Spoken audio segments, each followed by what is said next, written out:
Good evening. I'm Dr. Spirit, and this is my channel. This is part two of Enslaved Still. May God of hope fill you with all joy and peace as you trust in Him. This is Romans chapter 15, verse 13. Okay. Community and resilience. All right.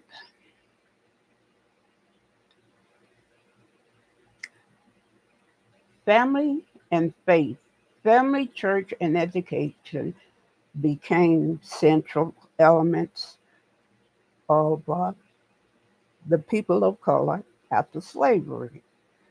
Uh, uh, these churches served as a place of worship, learning, socializing, and political organization.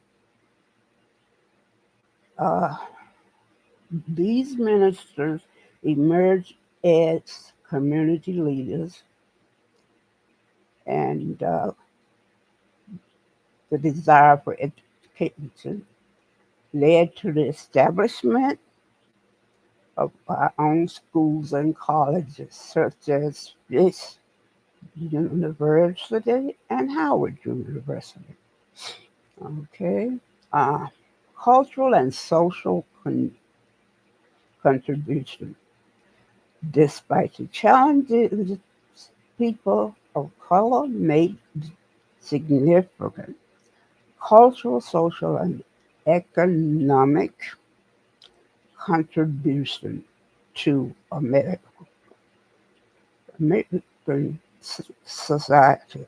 We made it before then, all right? All of it, to be honest, uh, while we were enslaved. Their resilience and determination laid the foundation for future civil rights movements. Okay.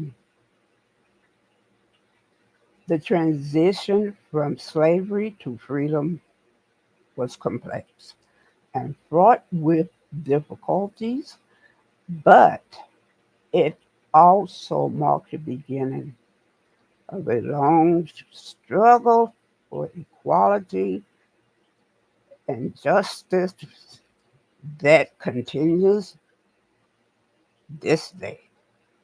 So true, so true. Uh, the way the what happened after the Emancipation Proclamation, there was one way that our people could survive. And sharecropping had a profound and often detrimental impact on formerly enslaved people in the post Civil War South. Here are some key aspects of how it affected my ancestors' life. Economic impact, cycle of debt. Sharecropping often trapped people of color and their families in a cycle of debt and poverty. Sharecroppers rented land from European landowners and paid Britain with a portion of their crops. Landowners typically provided the necessary supplies such as seeds and tools on credit. At the end of the season, sharecroppers had to repay these debts with their harvest. However, the terms were often unfair, of course. leaving sharecroppers with little or no uh, lack of economic mobility. The system severely restricted economic mobility. Sharecroppers rarely earned enough to save money or buy their own land. This lack of financial independence kept many ancestors and their families in a state of perpetual poverty. That's what they wanted, the Europeans, so they can keep everything. Social and legal impact. Black codes and Jim Crow laws. Southern states enacted black codes and later Jim Crow laws to control the labor force and maintain European supremacy. These laws restricted the rights of our ancestors, forcing them to sign labor contracts and limiting their legal and political freedoms. Exploitation and abuse. Sharecroppers were often exploited by landowners who manipulated the accounts and kept sharecroppers in debt because some of them could not read nor write. The power imbalance allowed landowners to impose harsh working conditions and maintain control over the sharecroppers' lives. Psychological and cultural impact. One, loss of autonomy, of course, loss of autonomy. Uh, if you hold on, my battery is slowly going out. So hold on. I forgot to do that. I should have done that. Okay, community and resilience. Despite the hardships, uh, people of color and their communities develop strong social networks and support systems. Churches, schools, and mutual aid societies played crucial roles.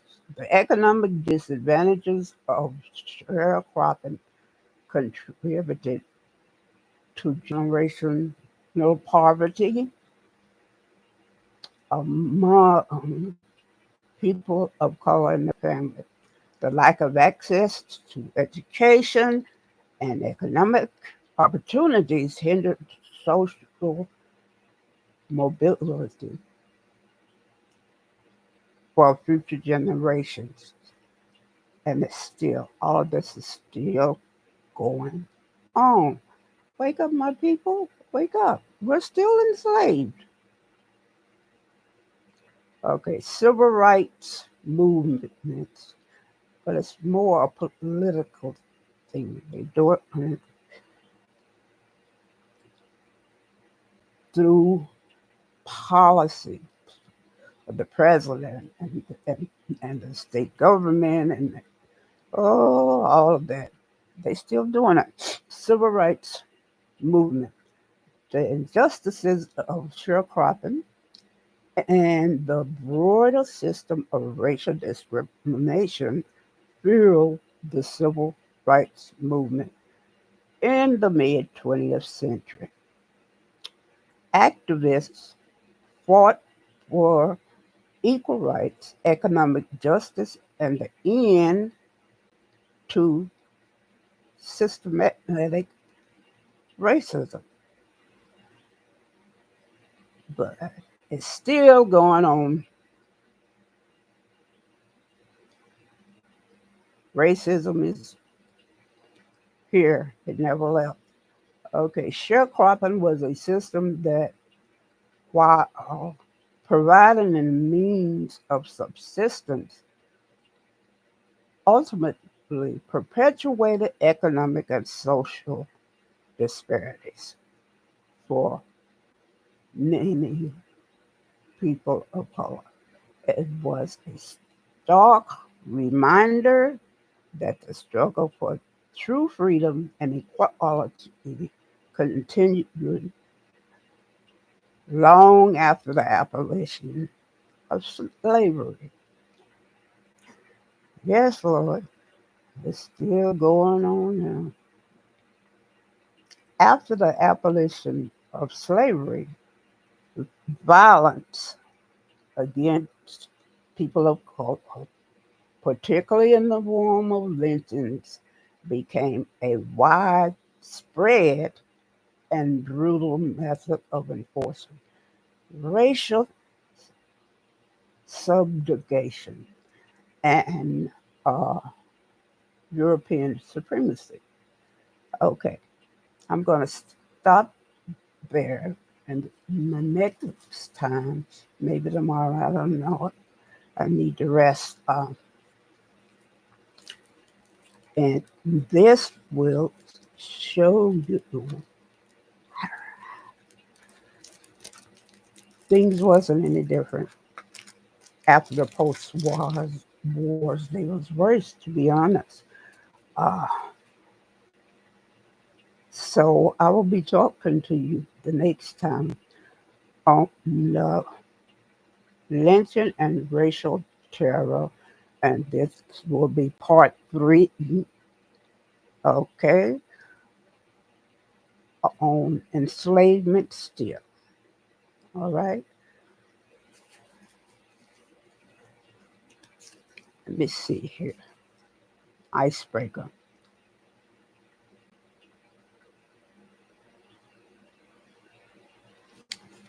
Okay.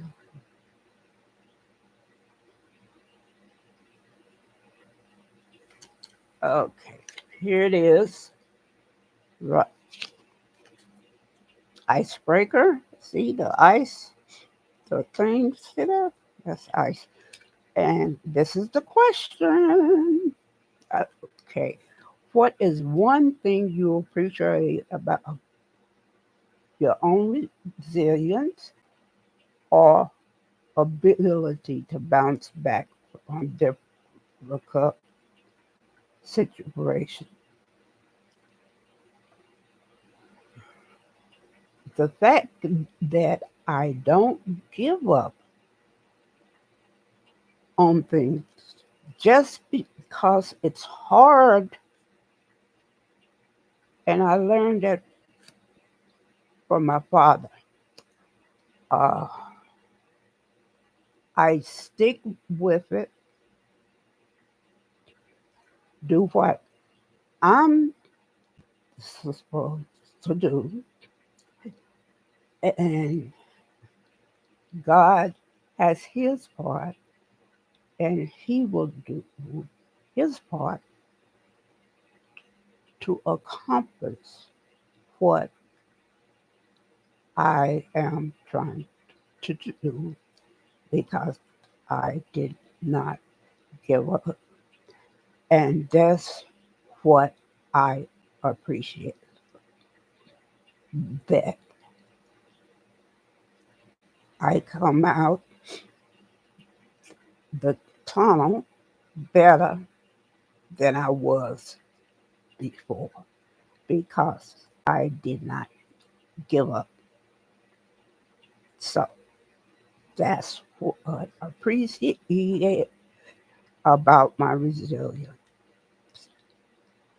And I bounce back